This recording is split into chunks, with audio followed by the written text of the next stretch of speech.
Iniciamos esta sesión de hoy, miércoles 6 de octubre de 2021. Voy a compartirles pantalla. Vamos a ver si se refresca.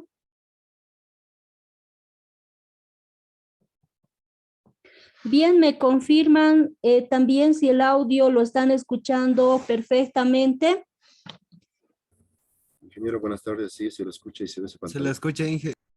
Muy bien, gracias, Giliar, y gracias, no alcancé a ver el nombre de su otro compañero. Muy bien, gracias por la confirmación. Estamos en el tema número 3, y en este tema número 3, titulado Sistema de Archivos, y en algunos textos lo verán como Administración de Archivos, Gestión de Archivos. Nos vamos a enfocar a esta función tan importante que tiene el sistema operativo, de que los usuarios podamos gestionar todos los archivos, administrar los archivos y los directorios dentro de una determinada unidad de disco. En este caso ya sea que fuera una unidad de almacenamiento secundario como el disco duro o una memoria flash o algún otro tipo de dispositivo donde podamos almacenar información. Vamos entonces a ir más adelante. Nos habíamos quedado, habíamos revisado esta. Vamos a activar la presentación. Bien, habíamos indicado de que entre los métodos de asignación de espacio que utilizan los sistemas operativos están estos 3 métodos que habíamos estudiado ya en la anterior sesión: la asignación contigua, la asignación enlazada y la asignación indexada. Habíamos indicado de que si disponemos de un dispositivo de almacenamiento, un determinado dispositivo de almacenamiento, dependiendo cómo se ha formateado este dispositivo de almacenamiento, dependiendo con qué sistemas de archivo se lo ha formateado, va a determinar más adelante la posibilidad que tengamos de recuperar determinados archivos o tal vez de almacenar nuevos archivos, ¿no? O directorios. Entonces, vamos a ver. Habíamos estudiado cada uno de estos. El primero, que era la asignación contigua, habíamos mencionado sus características. Tal vez algo importante que habíamos mencionado aquí era que con este método de asignación contigua, los archivos se almacenan en bloques contiguos en el disco, o bloques que se encuentran uno al lado del otro. Entonces, si vamos a guardar un determinado archivo, a partir del bloque inicial, si nosotros creamos un determinado archivo, entonces internamente el sistema operativo va a crear una tabla de asignación de archivos, o acá está como directorio, ¿no? En esta tablita va a ir llevando la relación de qué archivos estamos creando y dónde, en qué bloque, a partir de qué bloques se empiezan a almacenar en el disco. Y en la siguiente columna de esta tabla lleva la relación, el sistema operativo lleva la relación de cuántos bloques, en este caso, o qué longitud tiene o requiere este archivo para ser almacenado.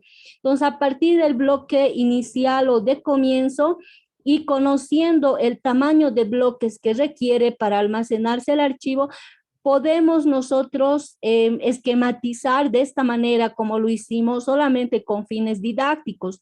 Aquí, por ejemplo, habíamos mencionado el archivo count, empieza almacenarse a partir del bloque 0 y ocupa una cantidad de bloques, una longitud de 2, requiere 2 bloques, ¿no? Entonces, ocuparía el bloque 0 y el bloque 1. De la misma manera, tenemos acá otros archivos como tr, mail, list.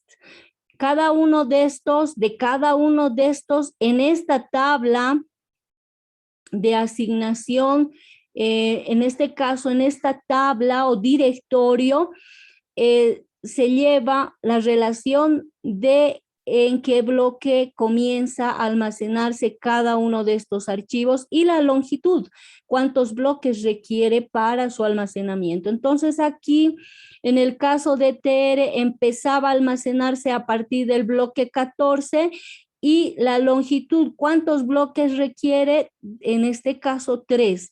Entonces, ocuparía, está más abajo el bloque 14, 14, 15, 16. Estaría ocupando estos 3 bloques que estoy apuntando, ¿sí? El bloque 14, el 15 y el 16. Y de la misma manera, los otros archivos que se tuvieran. Entonces, en la asignación contigua, este método de asignación contigua tiene desventajas. ¿Cuál es la principal desventaja que habíamos mencionado? La principal desventaja que habíamos mencionado era que genera fragmentación externa a cada, en este caso, a cada bloque ocupado por los archivos. Por ejemplo, ¿sí? Aquí tenemos espacios o bloques no ocupados, ¿sí? Bloques no ocupados. Si tuviéramos algún archivo, llamémosle informe, que comienza, en este caso, informe que requiere un espacio de, a ver, veamos, de 5 bloques, no tendríamos posibilidad de ubicarlo aquí, entre el bloque 2, 3, 4, 5, porque requiere de 5 bloques para su almacenamiento. No cabe aquí en estos espacios que están al inicio. Pero sí podríamos ubicarlo tal vez más abajo, a partir del bloque 8, 9, 10, 11, hasta el 12. Podría ocupar estos bloques. Pero si tuviera otro archivo, llamémosle, no sé, a ver, ventas, ¿no? Ventas mensuales, que es un informe de ventas que requiere 8 bloques para su almacenamiento. No cabe en esta primera parte donde tenemos bloques libres, tampoco cabe, ¿sí? Aquí, porque solamente tendríamos 5 bloques, más abajo tendría solo 2 bloques contiguos y de la misma manera más abajo. Entonces, esa es una desventaja que se había identificado en este método de asignación de espacio en disco. Los primeros sistemas operativos lo han utilizado este método de asignación, ¿no? Entre las desventajas más importantes habíamos mencionado la fragmentación externa, ¿no? Pero también habíamos indicado de que hay una operación que se puede realizar que se denomina compactación para liberar el espacio. Cuando realizamos esta operación de compactación, a ver, vayamos al siguiente gráfico. Miren, en esta figura teníamos algunos bloques ocupados y algunos bloques libres, ¿no? Y aquí en este esquema que se encuentra a la izquierda y el esquema que se encuentra a la derecha, habíamos indicado de que este es el antes y este es el después de la operación de compactación. Entonces, tenemos que algunos archivos están siendo o están ocupando estos bloques, pero una forma de ordenar el espacio disponible en disco es realizar la compactación. Y aquí en este esquema que se encuentra a la derecha, suponemos de que se ha realizado el proceso de compactación y esta sería la situación después de realizar la compactación. ¿Qué podemos observar? Que al inicio ¿sí? Al inicio, en este caso, al inicio o en los primeros bloques que tenemos en esta figura, se encuentran los bloques ocupados por los archivos. Los archivos estarían reubicados en estos bloques. Miren, antes estaba libre el bloque 0 y el 1 y después de compactarlos como están libres, entonces el archivo que se encontraba, en este caso, almacenado en el bloque 2, 3 y 4, es removido a los bloques, en este caso 0, 1 y 2. A continuación está el siguiente archivo que estaba mucho más abajo, el archivo, en este caso, que sería el que estaba ocupando los bloques 9 al 13, que precisamente era file B, ¿no? ¿Qué era ese? Entonces, file B, después de la compactación, ocupa el bloque 3, 4, 5, 6 y 7. Y así sucesivamente todos los archivos son ubicados en bloques, en los primeros bloques iniciales del disco, y todos los bloques libres se liberan al final. ¿Sí? Están ubicados al final. Entonces, de alguna manera, esto nos ayuda a poder ordenar el espacio en disco. Bien, y acá, obviamente, esta tabla que va creando, que es la tabla, en este caso, FAT, que viene de las palabras File Allocation Table, que sería la tabla de localización de archivos. Esta tabla FAT también se organiza después de la compactación, actualiza los datos en esta tabla, ya que con esta tabla debe ir controlando los espacios ocupados en este caso, ¿no? Por cada uno de los archivos. Bien, esto ya lo habíamos explicado, pero pues vale la pena repasarlo para que podamos recordar estos métodos. Vamos al segundo método.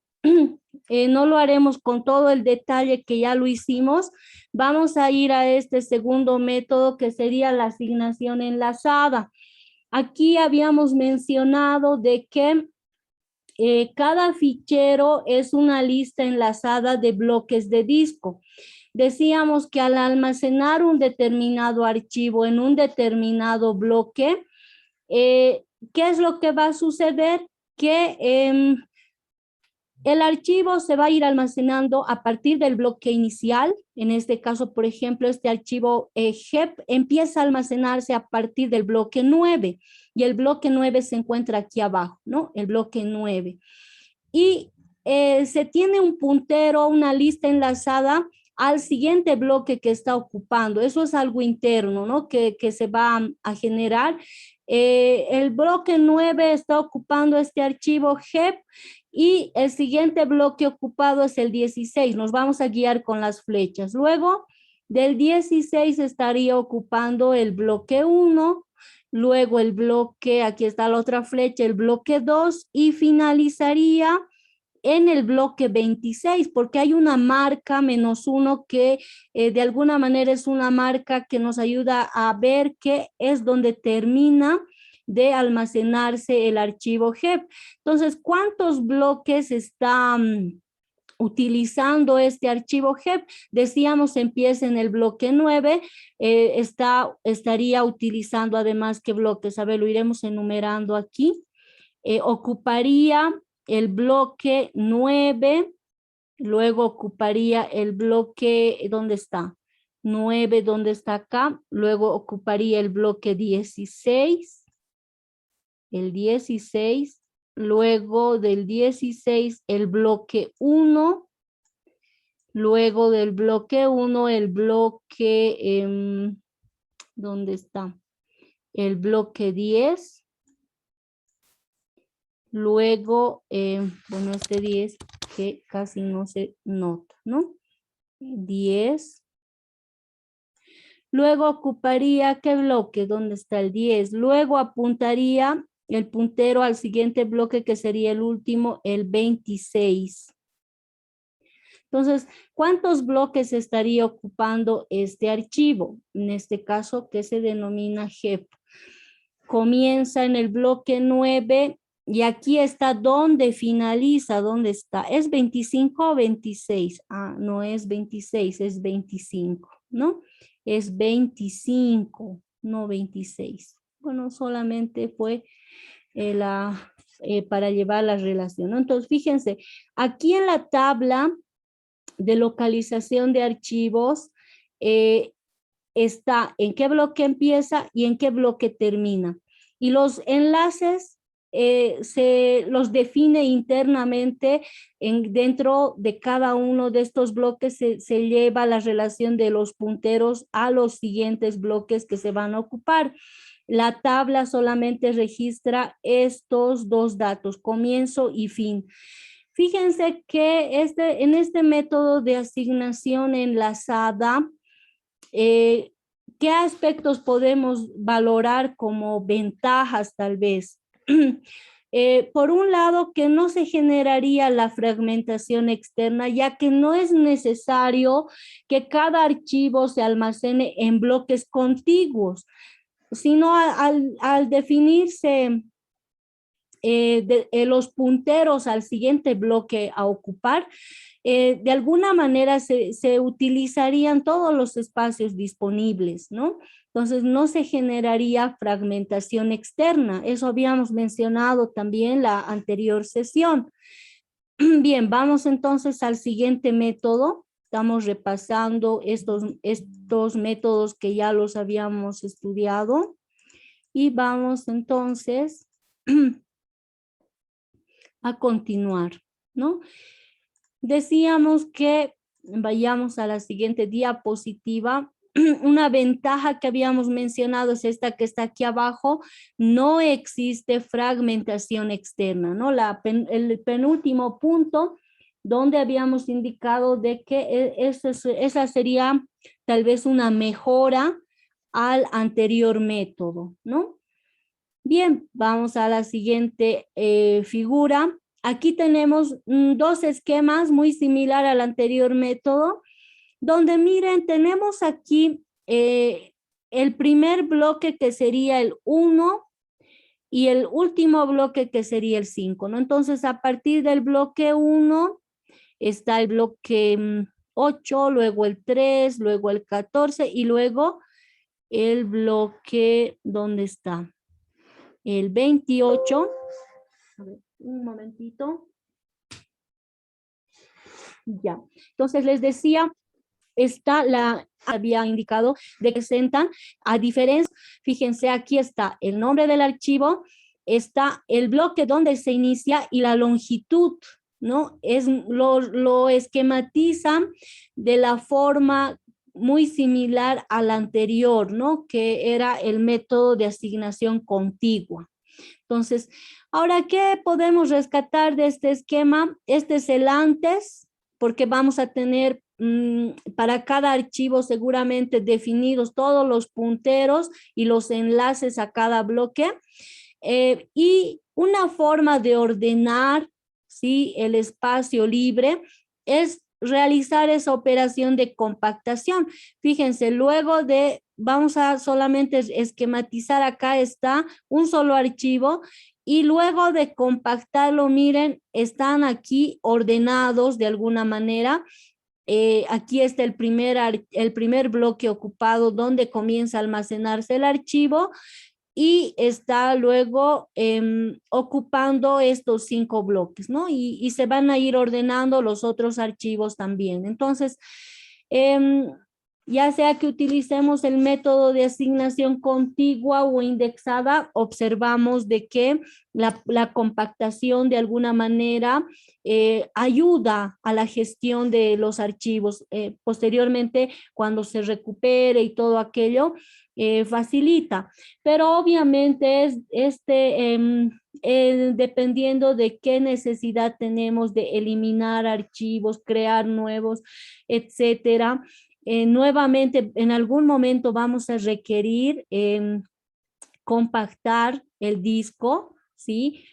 De alguna manera eso va a ayudar a una mejor gestión de nuestros archivos. Bien, vamos a la asignación indexada. También habíamos mencionado este tipo o este método de asignación de espacio en disco. ¿En qué consiste? Consiste en reunir todos los punteros en el mismo lugar.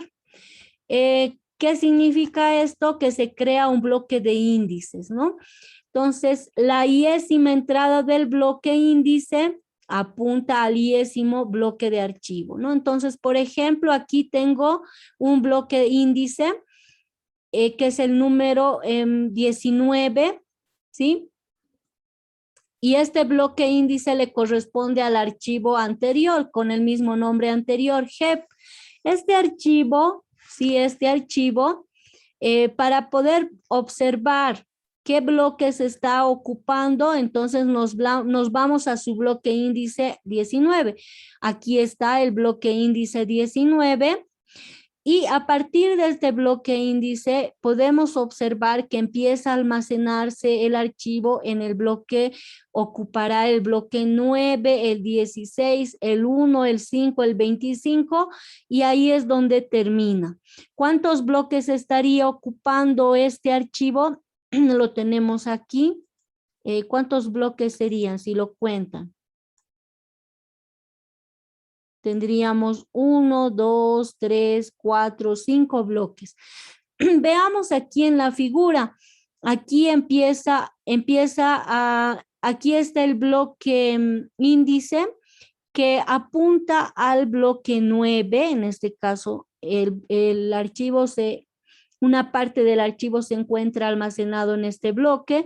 Luego en el 16, fíjense, ese es el primero, luego está el 16, que sería el segundo bloque ocupado por este archivo GEP, luego el bloque 1, que sería el tercer bloque, donde se va a ser almacenado, luego el 10, que sería el cuarto bloque, y el 25, donde se encuentra el bloque 25, que se encuentra aquí, sería el cuarto bloque, ¿no?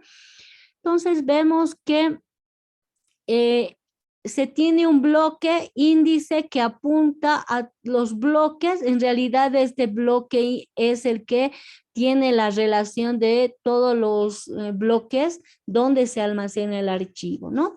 Entonces vemos que en este caso también no se genera fragmentación externa, ya que de la misma manera, muy similar al anterior caso, pueden utilizarse todos los bloques independientemente donde se encuentre, ¿no?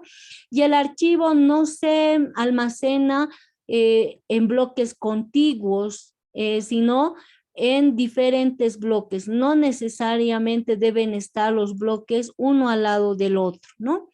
Bien, este era otro método, era el tercer método que habíamos estudiado. ¿Sí? Y vayamos entonces a la siguiente diapositiva. Bien, aquí habíamos resaltado de que este método es el método más utilizado para la asignación de archivos. Ya en los últimos sistemas operativos que los podemos considerar, digamos, más actuales o modernos, ¿no? Bien, hasta ahí habíamos repasado y también aquí tenemos dos esquemas. En el primer esquema tenemos un ejemplo donde está en la tabla de asignación o localización de archivos y está el bloque índice, por ejemplo, acá, que empieza en el bloque 24, está el índice, y aquí están todos los bloques que estarían siendo ocupados por file B. Y de la misma manera, si tenemos varios archivos, vamos a ver que se van a ir enlazando, pero a partir de un bloque índice, todos los bloques que van a ser ocupados por los archivos. En algún momento vamos a requerir, ¿sí? Vamos a requerir también tal vez realizar un proceso de compactación, ¿no? Ahora, si ustedes observan el ejemplo, aquí tenemos bloques, tienen el mismo tamaño, ¿sí? Que todos tienen el mismo tamaño. Pero hay una variante de este método donde considera que no todos los bloques pueden tener el mismo tamaño. Entonces, pueden tener tamaños diferentes. Entonces, ahí es donde, si ustedes observan, por ejemplo, aquí tenemos en el ejemplo, a ver, voy a mover esto que no me permite ver abajo. Tenemos el archivo file B, al archivo file B le corresponde este índice, este bloque índice 24, que sería este, ¿no? Y este bloque índice está apuntando al bloque 1, fíjense, está apuntando aquí. Entonces está apuntando al bloque 1, pero este bloque 1, fíjense, ¿de qué tamaño es? Es de un tamaño 3, ¿sí? Empieza aquí a apuntar al bloque 1 y aquí se almacena una parte del archivo. ¿Qué tamaño tiene este primer bloque? Tiene un tamaño de 3. Luego tenemos el bloque 28. El 28 está por aquí. Este bloque tiene un tamaño de 4.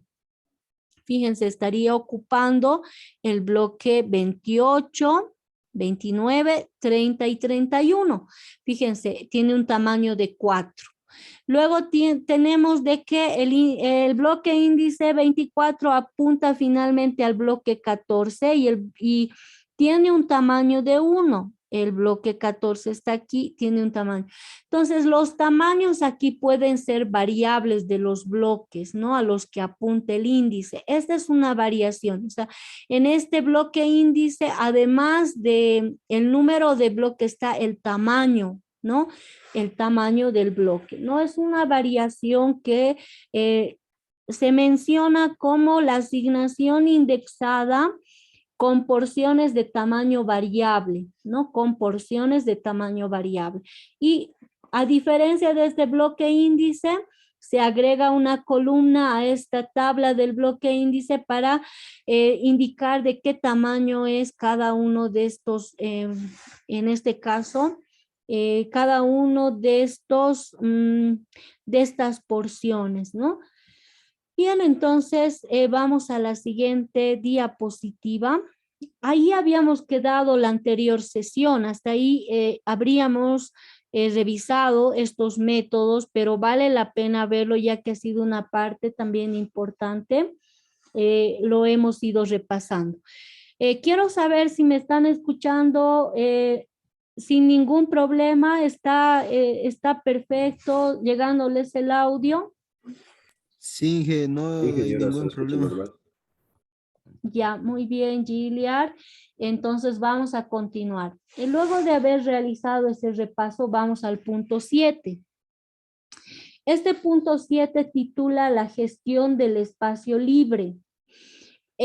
Decíamos en los gráficos que habíamos ido viendo al revisar cada método, que al igual que la memoria, que lo vamos a estudiar en el siguiente tema, para llevar un registro de qué bloques del disco están siendo ocupados o qué bloques están vacíos o libres, es bueno utilizar o sería bueno utilizar mapas de bits o listas enlazadas, ¿no? De bloques libres. El sistema operativo debe realizar este control de qué bloques están libres y qué bloques están ocupados en el disco. Ahora, otro problema también es la elección del tamaño, de qué tamaño debe ser el bloque.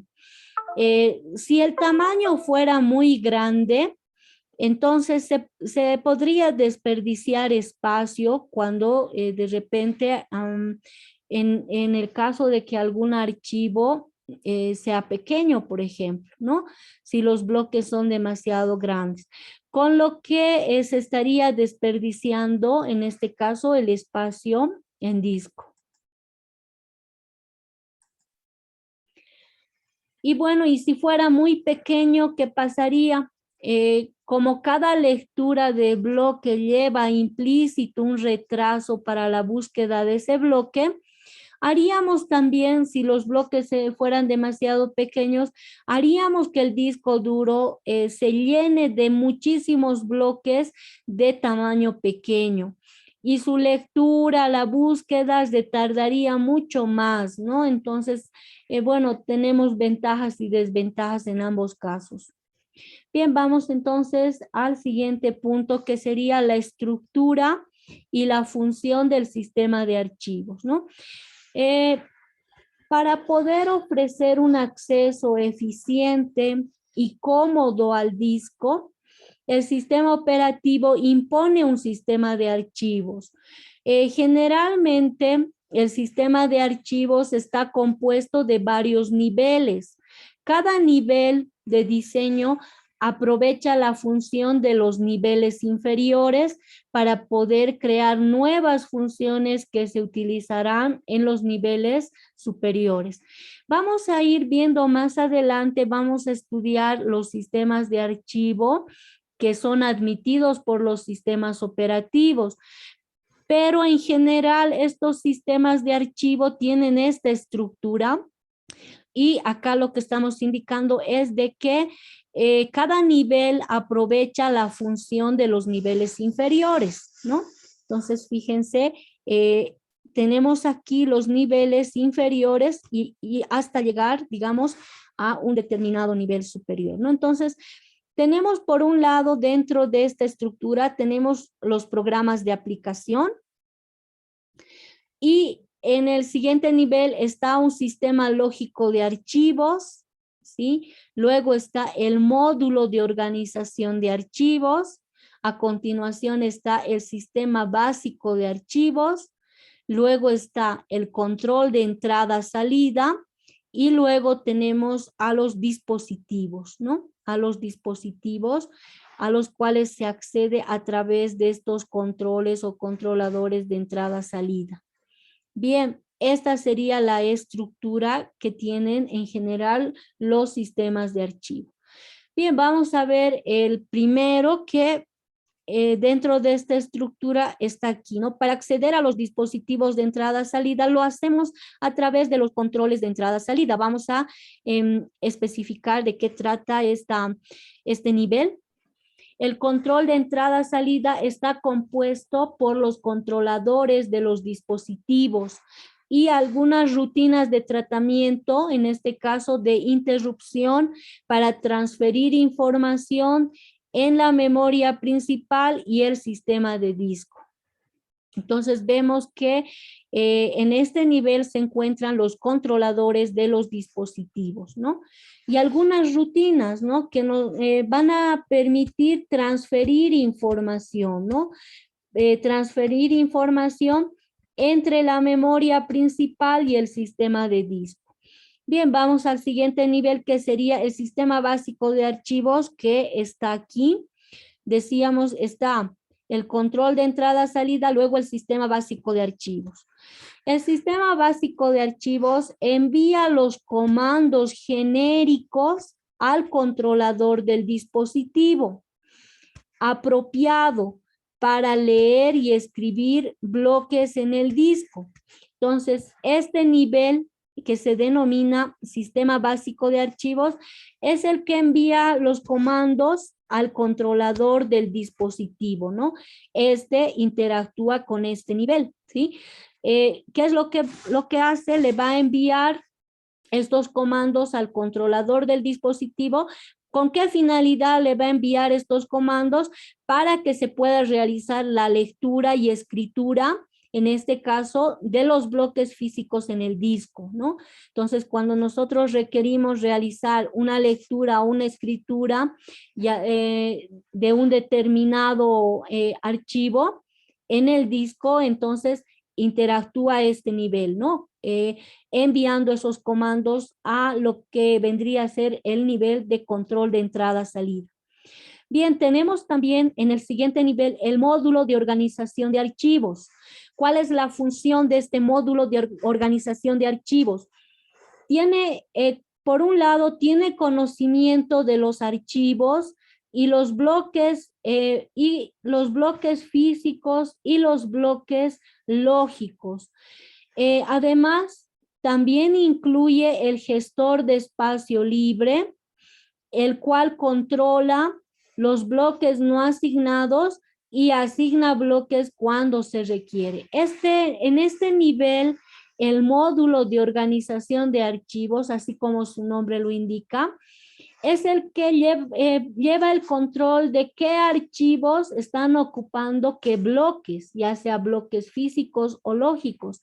Y también la función de este nivel es que no solo controla los bloques ocupados, sino también incluye un gestor de espacio libre. Es el que gestiona qué bloques están siendo, en este caso, o qué bloques no están siendo ocupados cuando en algún momento se solicite o se requiera, ¿no? Entonces, este módulo tiene esa función. Vamos al siguiente, nivel, que sería el sistema lógico de archivos. Este nivel gestiona la información, en este caso de metadatos, los cuales incluyen toda la estructura del sistema de archivos, excepto los propios datos. Además, este nivel gestiona la estructura de directorios, propietarios, permisos, ubicación, protección y seguridad. La función de este nivel, que se denomina sistema lógico de archivos, es el que estaría controlando o gestionando la estructura de directorios. Si nosotros creamos algunos directorios y dentro de esos algunos archivos con determinadas propiedades, ya sea de lectura, de escritura, y también tal vez con algún tipo de seguridad. El que está a cargo de todas estas funciones es el sistema lógico de archivos, ¿no? Es el que controla todos estos aspectos relacionados a la estructura, relacionados a los permisos que tiene, la ubicación de protección y seguridad. Entonces vemos que cada uno de esos niveles tiene una determinada función, ¿no? Cada uno de esos niveles son parte, en este caso, de los sistemas de archivos. Bien, ¿qué más vamos a indicar? Los objetivos que se sugieren para un sistema de gestión de archivos serían los siguientes. Por un lado, ¿en qué medida es importante un sistema de archivos? Un sistema de gestión de archivos permite satisfacer las necesidades de gestión de datos y requisitos del usuario. Por otro lado, garantizan hasta donde sea posible que los datos del archivo sean válidos. Además, permiten optimizar el rendimiento en términos de productividad y en términos de tiempo de respuesta, ¿no?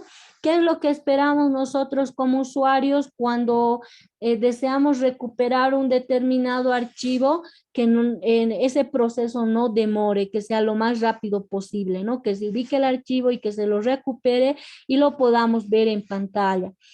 Además, otro objetivo es el de proporcionar soporte de entrada-salida a una variedad de tipos de dispositivos de almacenamiento, ¿no? Entonces, los sistemas de gestión de archivos son los que dan el soporte necesario para realizar estas entradas y salidas.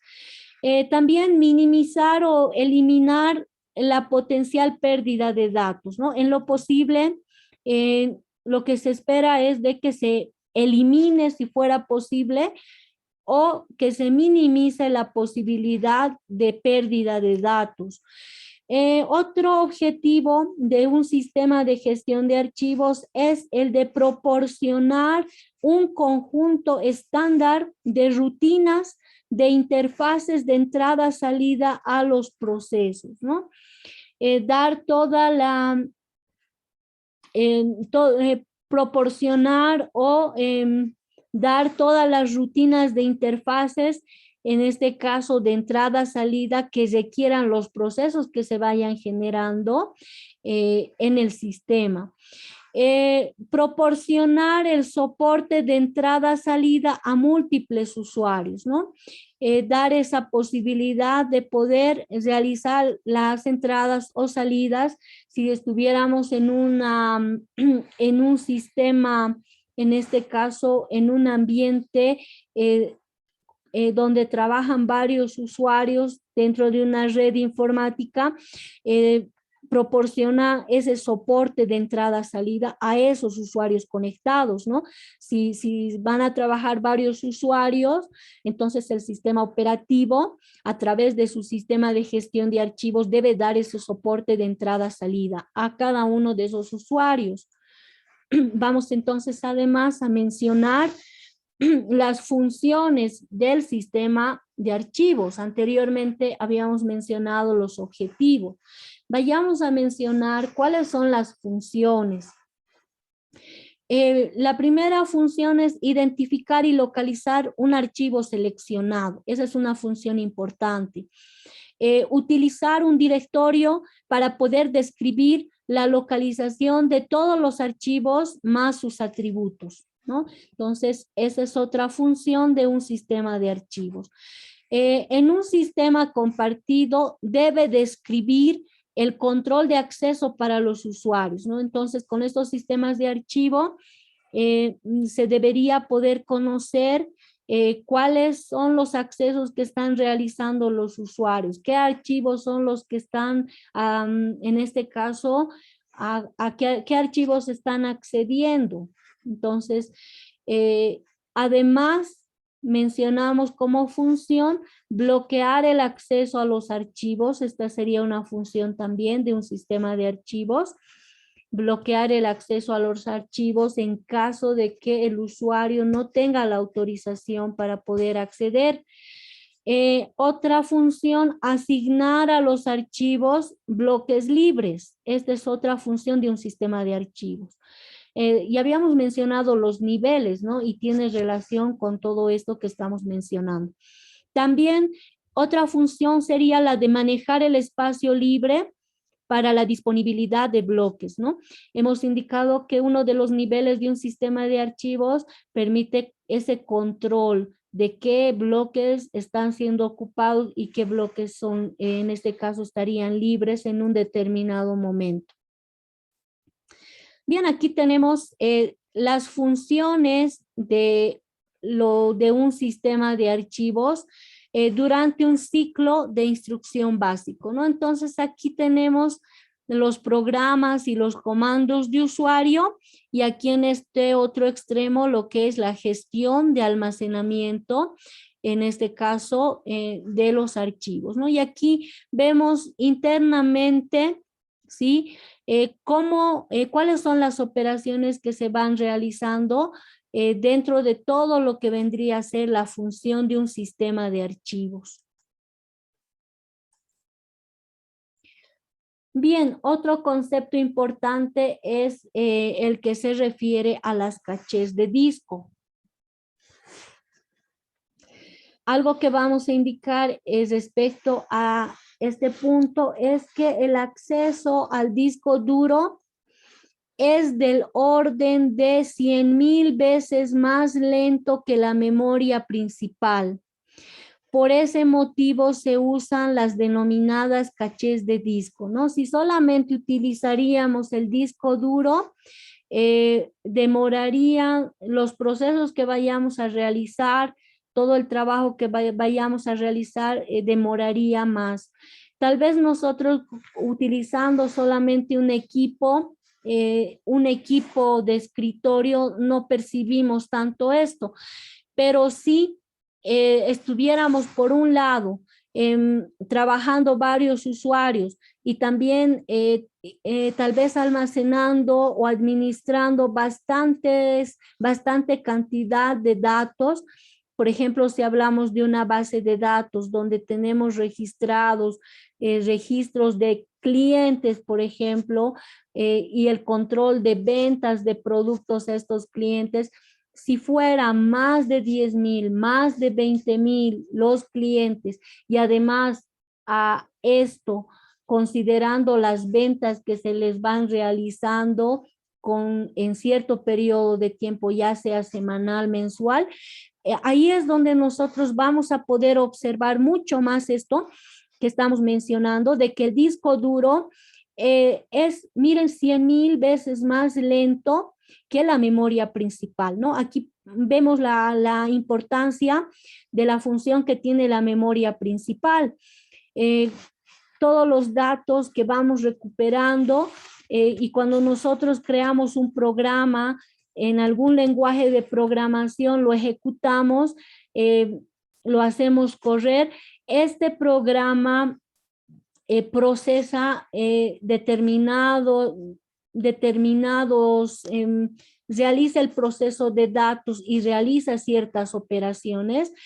Todo esto lo realiza en la memoria principal. ¿Por qué? Porque el acceso a la memoria principal es mucho más rápido que si tuviera que acceder, por ejemplo, al disco duro. Entonces, por esa razón es que en el caso del disco duro se utilizan las denominadas cachés de disco.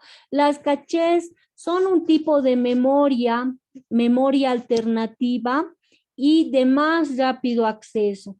El sistema consiste en llevar bloques del disco duro que no son normalmente utilizados de uso repetitivo a la caché, ¿no? Entonces, vemos que en esta memoria caché se almacenan los bloques que son normalmente utilizados, ¿no? Entonces, ¿para qué se los lleva a la caché de disco? Para tener un acceso más rápido, ¿no? Bien, y tenemos también lo que sería la memoria caché, en este caso la RAM caché, ¿sí? Y decíamos que también los dispositivos, como otros dispositivos, además del disco, la memoria RAM también los utiliza. Tenemos en el caso del disco duro, ¿sí? La memoria caché se inventó para distintos componentes, decíamos, ¿no? Y el propósito de estas memorias es tener allí los datos que se vayan a consultar a menudo y que sean, en este caso, servidos de forma mucho más rápida que de donde deberían estar. Y esto ocurre tanto en procesadores como en discos duros, ¿no? Aunque de formas bastante diferentes. Entonces, vemos aquí la importancia. Ahora, los tamaños habituales de las memorias caché de disco duro, esto también se va actualizando, ¿no? Mencionamos a las de 2 megabytes, 8 megabytes, 16 megabytes, etcétera, ¿no? Las cachés de disco decíamos de que nos permiten optimizar la eficiencia y la velocidad. Directamente el sistema operativo lo que hace es llamar a la caché sin recurrir en ningún momento al disco duro. En caso de que las operaciones que realice el usuario están grabadas en la caché y de no ser así, recurre al disco duro, ¿no? Si en este caso, si no estuviera, si esas operaciones no estuvieran en la memoria caché, recurre al disco duro y luego lo vuelca o lo lleva a la memoria caché para las posteriores veces, ¿no? ¿Con qué finalidad? Con la finalidad de que sea más eficiente y sea más rápido el acceso, ¿no? Bien, tenemos algunos problemas y vamos a mencionar también una solución. En relación a un problema que surge es cuando se escribe en un bloque de la caché y hay que actualizarlo en el disco. De no ser así, podrían darse situaciones de corrupción de ficheros, ¿no? Si bien decíamos de que todas las operaciones que vamos realizando las realizamos en la memoria caché, y si debemos actualizar actualizar algún archivo, esto debe actualizarse también en el disco, ¿no? De no ser así, ¿qué podría suceder? Podría ocurrir algunos problemas de corrupción de ficheros, ¿no? ¿Cuál es entonces la solución para evitar estos problemas? Volcar la caché sobre el disco duro, obligando al sistema operativo a actualizar los bloques del disco que estén en este caso cambiados en la caché, ¿no? Entonces, para evitar estos problemas, es importante que se actualicen estos cambios, estas modificaciones también en el disco duro. Esta operación se la puede realizar también de manera periódica y el propósito del sistema operativo es que se encarga de hacerlo de manera automática o preprogramada por el usuario, ¿no? Entonces, aquí vemos el papel que hace el sistema operativo, ya que lo hace de manera automática, ¿no? Tenemos también de que el uso de la caché, habíamos mencionado de que puntualizando cuáles serían los problemas, por un lado de que se aumenta el riesgo de las inconsistencias o las corrupciones y que la gestión se hace más compleja, ¿no? Al utilizar estas memorias caché. Pero también tiene ventajas, ¿no? No solamente mencionar las desventajas. Tiene ventajas. La primera ventaja es que se mejora los tiempos de acceso y de respuesta, ¿no? Eso decíamos, de que debe ser más eficiente y más veloz el acceso. Al utilizar escritura retardada, las aplicaciones no tienen que esperar a la terminación de dicha escritura. Y se puede conseguir que los ficheros temporales no se escriban en disco. Por ejemplo, los que se generan al compilar en algún lenguaje de programación que duran mientras se compila, ¿no?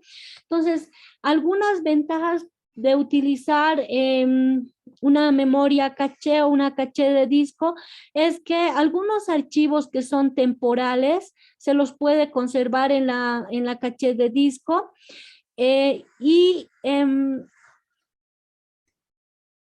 estos archivos, por ejemplo, cuando nosotros los compilamos, solamente tienen podríamos decir, un periodo de duración, ya que solamente se generan al compilar los archivos. Entonces, y luego no serían tal vez tan necesarios, ¿no? Entonces, tiene ventajas y también podríamos indicar de que habría que considerar el problema, y ya mencionado los problemas mencionados.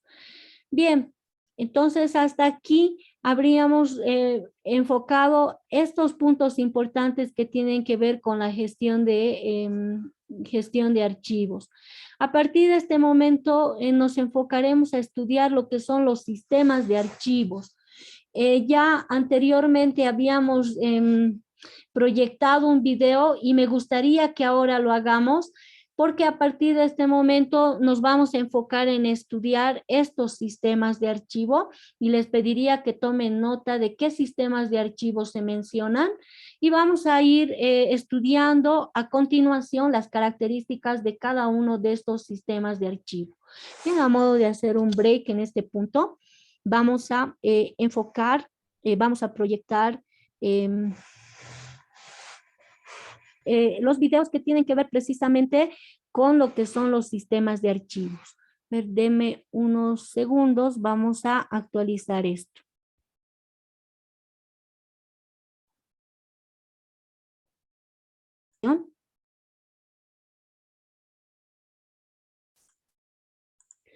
Bien, entonces retornamos ahora.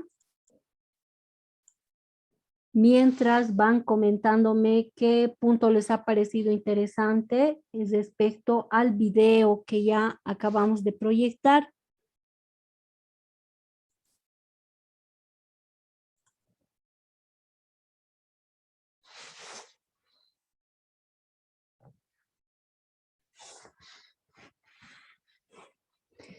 Bien, en cuanto a NTFS, ¿tiene alguna limitación al tamaño de archivos que podemos guardar? cuando un dispositivo de almacenamiento se encuentra formateado con este sistema de archivos?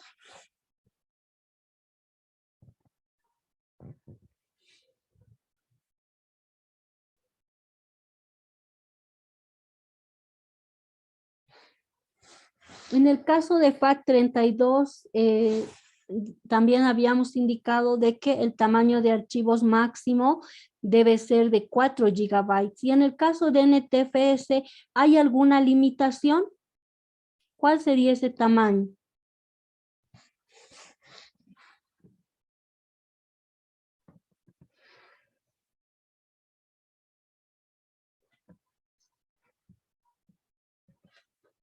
Bien, a ver, vamos a preguntar aquí. Ahora sí, espero que Brandon.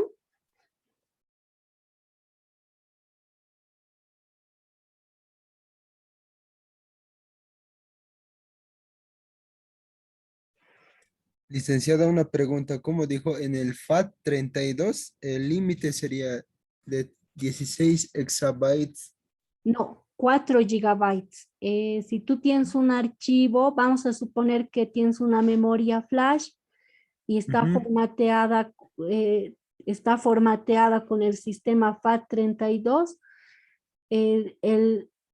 Algún archivo que tú quieras, por ejemplo, vamos a suponer un archivo de video que es el que es siempre de un tamaño más grande. Si tu archivo tiene más de 4 gigabytes de tamaño, no podrías almacenarlo. Tendrías que formatear tu memoria flash, tendrías que formatearla con otro sistema de archivos, ¿no? ¿Está claro, Rumaldo?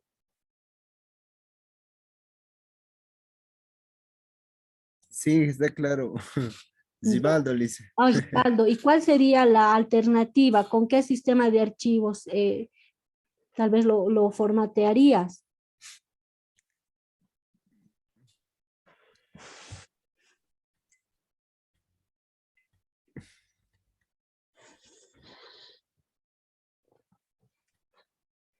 NTFS podría ser una opción, ¿no? Y sí, eso sería. Ya, ¿qué otra opción? A ver, vamos a ver, hay una parte práctica. Ahí es donde espero que todo esto que estamos viendo, pues lo apliquen. Continuaremos. Vamos a, por favor, por alguna razón, pues no se activó la grabación. Estamos en el punto 10 y ya habíamos estudiado lo que eran los sistemas de archivo. Vamos a ir solo mencionando.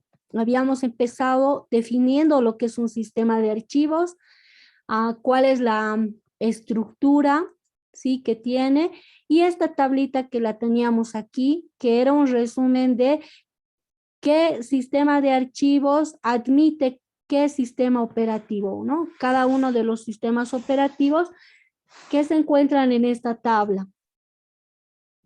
Y a continuación habíamos indicado algunos puntos importantes respecto a lo que serían, en este caso, estas particiones o estas partes importantes en una unidad de disco, como son el boot sector o el sector de arranque.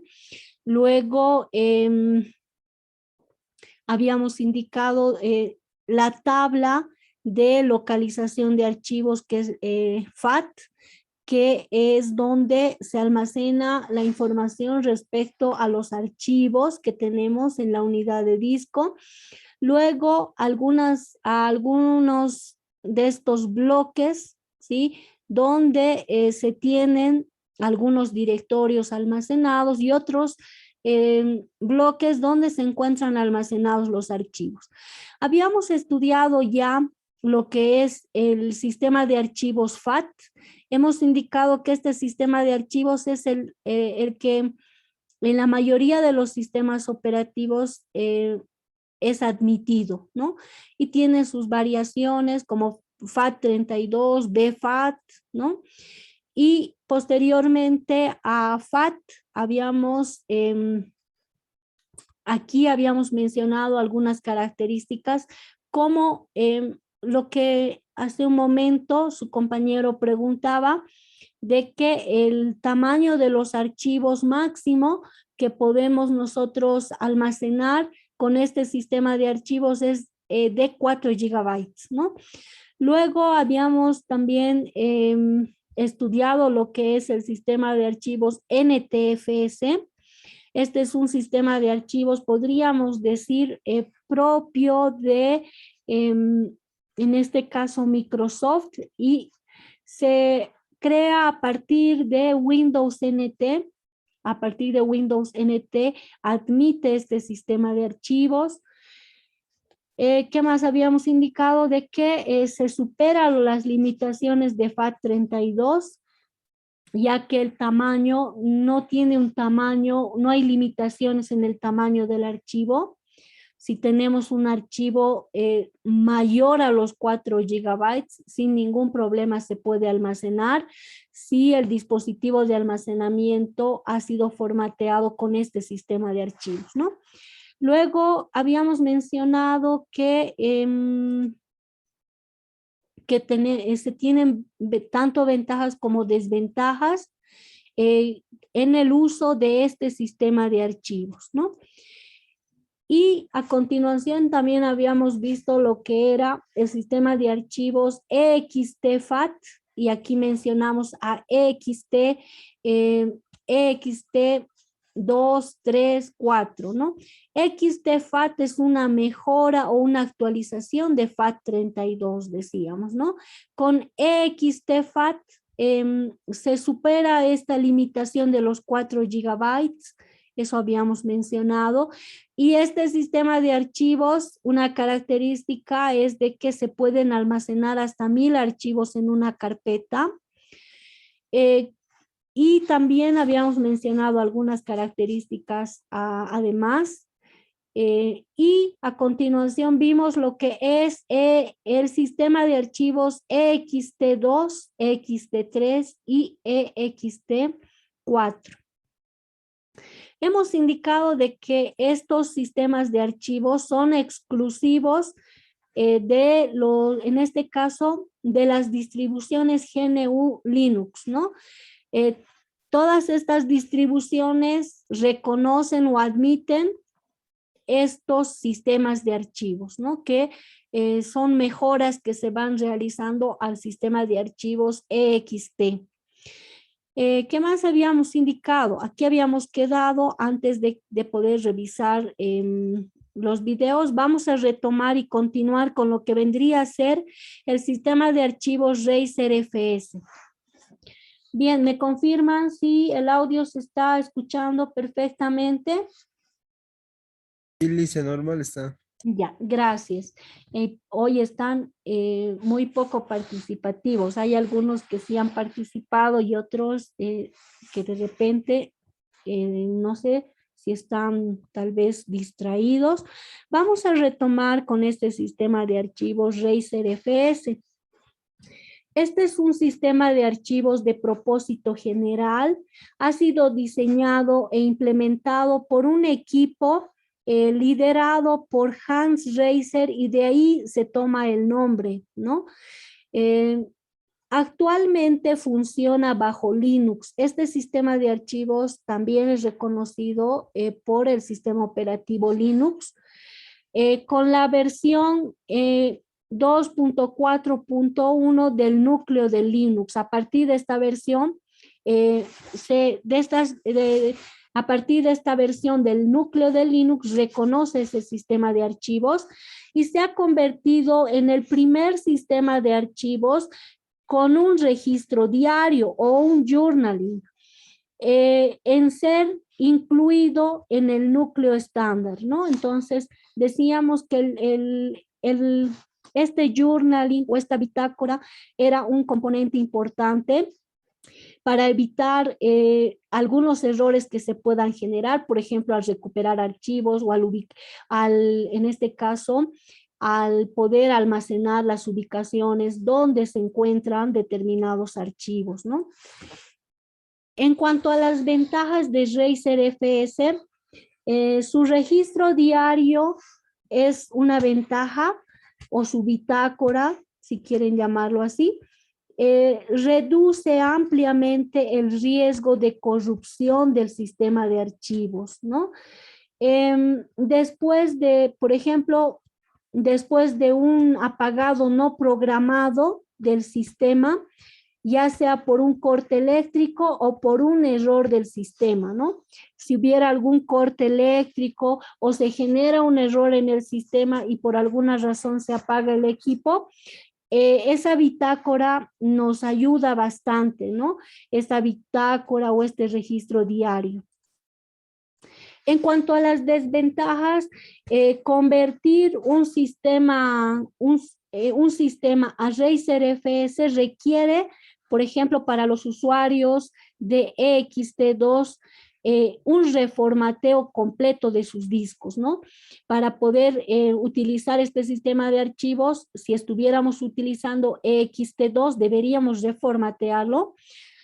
Y una desventaja no presente en XT3, ¿no? Si estuviéramos trabajando con el sistema de archivos XT3, no es necesario hacer esto.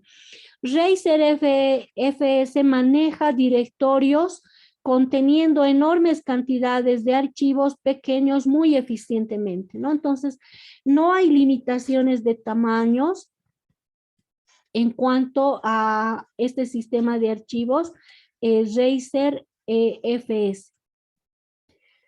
Bien, un sistema de archivos que en un inicio se conocía como ISO 9660. En el año 1985, diferentes distribuidores de software y fabricantes de hardware trabajaron de manera conjunta para obtener como fruto de este trabajo el llamado formato HSG. Este grupo de fabricantes de software y hardware crean, ¿sí?, este formato HSG vigente hasta hoy en día en los CD-ROM para los ordenadores PC y también para muchos sistemas Unix, ¿no? Entonces, todos los CD-ROM actuales están provistos de este formato que es HSG. Y el nombre de este formato proviene de High Sierra Group, que es el nombre que recibieron los diferentes técnicos que participaron en el desarrollo de HSG. En honor al primer lugar donde se habían reunido, que era un hotel y un casino High Sierra en el estado de Nevada, Estados Unidos, ¿no? Entonces, este equipo de personas que crean este formato, que actualmente los vemos en los CD-ROMs, un año después, las autoridades de normalización americanas, en este caso ISO, proponen una estandarización que se presenta bajo el título de Volumen and File Structure of Compact Read-Only Optical Disk for Information Interchange. Posteriormente, lo que proponen estas autoridades de normalización americanas es de que se pueda implementar este formato, y desde ese momento es que se habla de una norma ISO 9660. En este caso, con esta denominación, ¿no?, a este sistema de archivos que se había creado. Bien, entonces tenemos aquí ahora los sistemas de archivos, en este caso de CDs, DVDs y los Blu-rays. Hablamos de los sistemas de archivos CDFS, UDF y LFS, ¿no? El formato de registro de arranque maestro se trata de un sistema de archivos en este caso del estándar ISO 9660. decíamos que en el caso de los CDs, se crea el formato HGS y posteriormente se lo estandariza, y a esto se conoce como la norma ISO 9660, que típicamente ¿qué es lo que permite hacer este sistema de archivos? Permite en una sola sesión almacenar los datos, y una vez hecho lo anterior, no permite la escritura de nuevos datos, ¿no? Eso es lo que pasa cuando nosotros guardamos información, por ejemplo, en un CD. Y también esto es lo que ocurre cuando almacenamos datos en un DVD, ¿no? Entonces, ya sea para la familia de lo que son los CDs, los DVDs, etcétera, los DVDs en este caso, o los Blu-rays, vemos que hacen uso de este sistema de archivos estándar para poder guardar información. CDFS significa Compact Disk File System.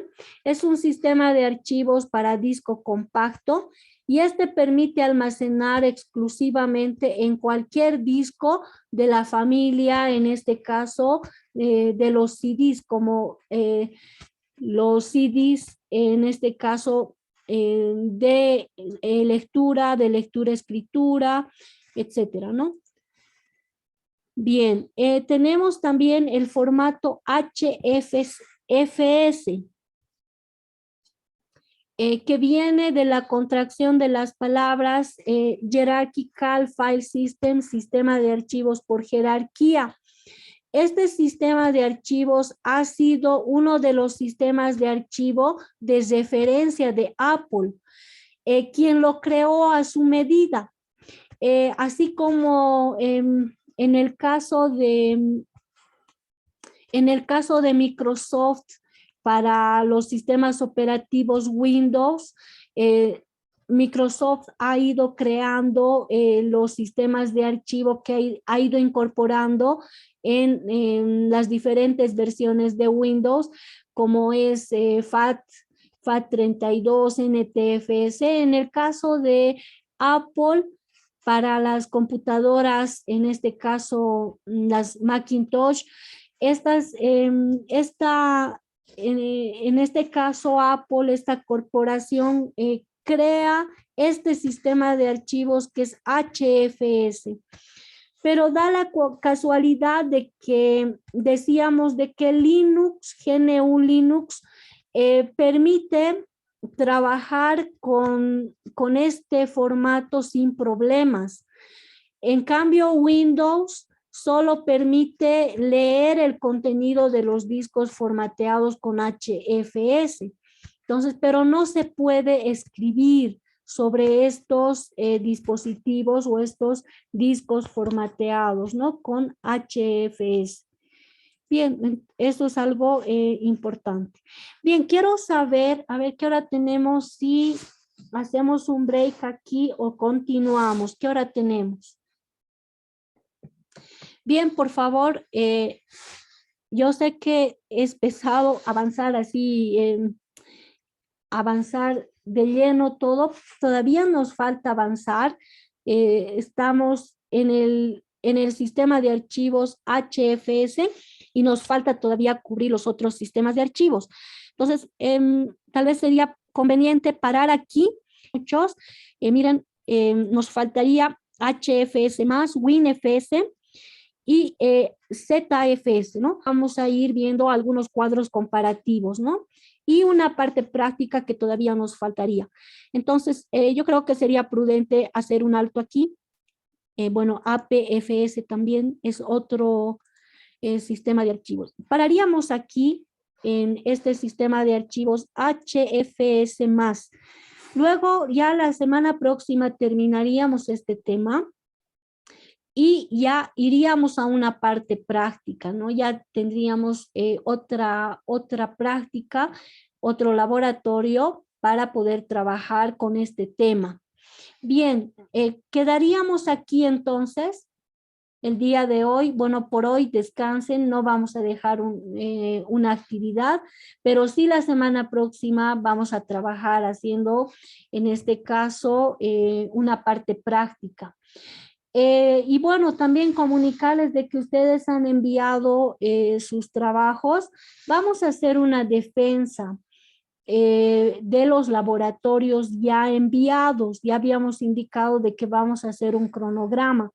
No van a defender su práctica o su laboratorio número 1 en una sola sesión, sino que una parte haría su defensa el siguiente miércoles en la primera, nuestra clase empieza a las 2 y terminamos, en este caso tendríamos la posibilidad de tomar hasta las 6. Entonces, en las 2 primeras horas realizarían esta defensa. Los primeros grupos que vamos a indicar, voy a elaborar un cronograma. Esos grupos tendrían que ponerse de acuerdo con, si son grupos de 2, en tener una computadora para poder mostrarnos cómo han resuelto sobre todo la parte práctica. Y las preguntas, ¿no? Obviamente para mostrar la parte práctica se supone que saben la parte teórica. Entonces sería muy concreto hacer la demostración y responder tal vez a las preguntas formuladas. Serán unas 2 preguntas, a lo más serán 3 preguntas, pero muy puntuales. Entonces, lo haríamos de esa manera las 2 primeras horas y el subsiguiente miércoles también participarían los que no habrían participado el miércoles.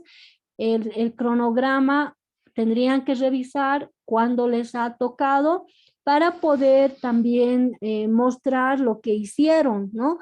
Sé que han hecho algunos un buen trabajo y pues vamos a ir viendo cómo han ido resolviendo este laboratorio número 1. Bien, quiero saber si se ha comprendido la explicación, por favor.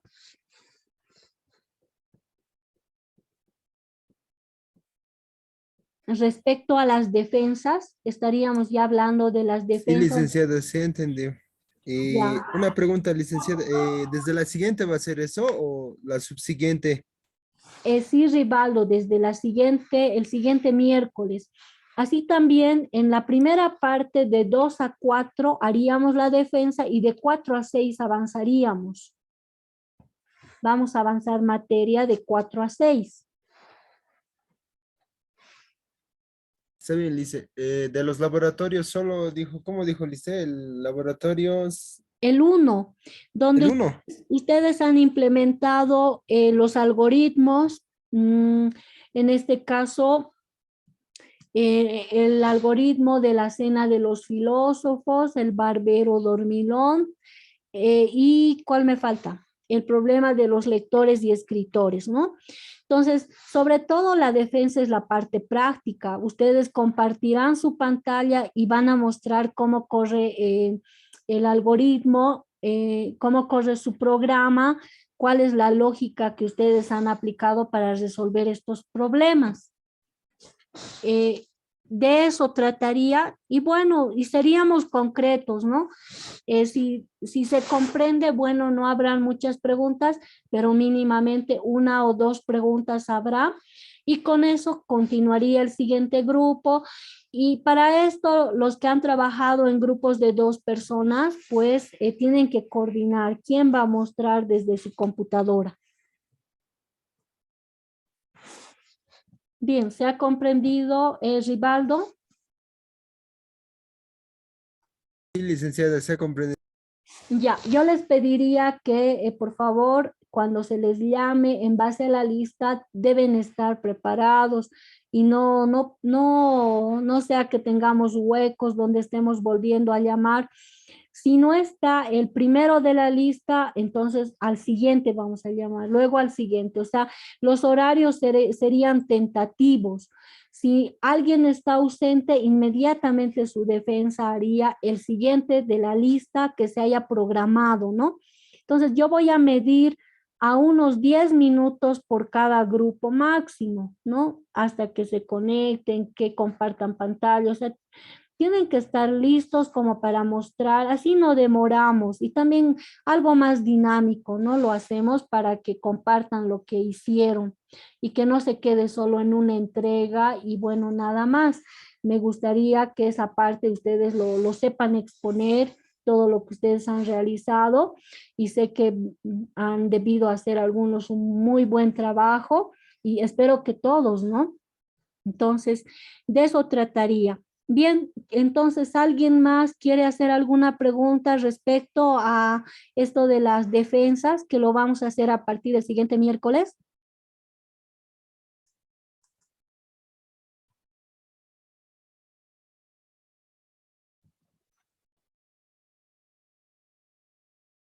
Bien, creo que no hay preguntas. Está también su representante de curso. ¿Se ha comprendido la explicación de cómo nos vamos a organizar?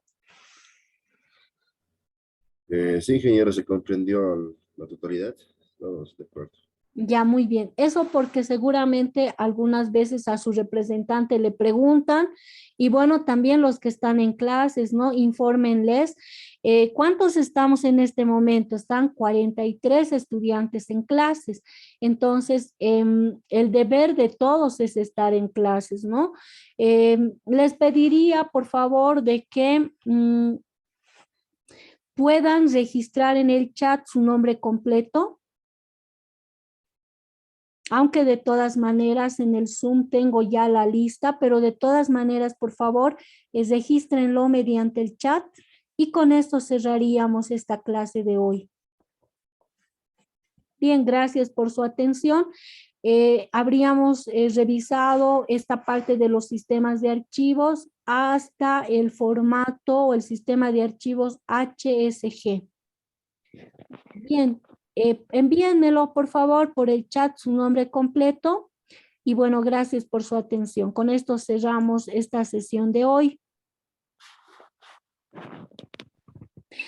Y respecto al examen, por favor, a los días del examen, la clase siguiente podríamos hablar ese tema. Como verán, es un gran inconveniente, no se puede, imagínense, es también importante considerar la situación de todos. Considero que algunos trabajan también de lunes a viernes, tienen sus propias dificultades. Hay algunos que tal vez trabajan fin de semana, pero debemos llegar a una solución intermedia, ¿no? No vamos a poder complacer a todos, eso sería imposible. Lo que sí vamos a ver para el siguiente examen, una solución intermedia que en cuanto programemos el tercer examen, lo vamos a definir qué día se va a habilitar el examen y que seamos prácticos. Siempre es bueno ver la solución y no enfrascarnos en el problema. Entonces, hay que ser propositivos siempre, ¿no? No conflictuarnos con ese tipo de situaciones.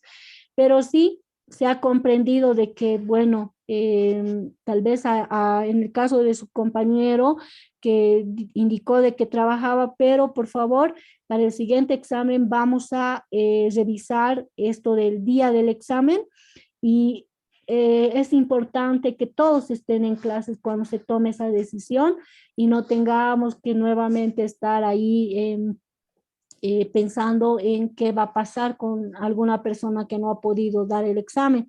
Entonces, eso por favor evitemos en lo posible. Bien, gracias por su atención. ¿Ya todos enviaron su nombre?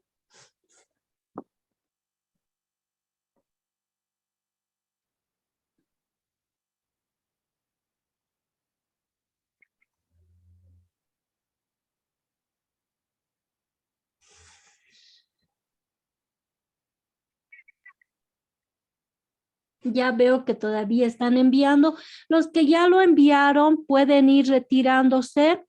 El material lo estoy actualizando en plataforma. Yo considero que hasta mañana voy a actualizar la diapositiva y el documento. Entonces, a partir de mañana ya pueden descargarlo, ¿no? He ido agregando algunos datos más, entonces, a lo que teníamos, ¿no? Entonces, por favor, hasta mañana yo estimo que lo voy a actualizar con relación al tema 3, la diapositiva y el documento.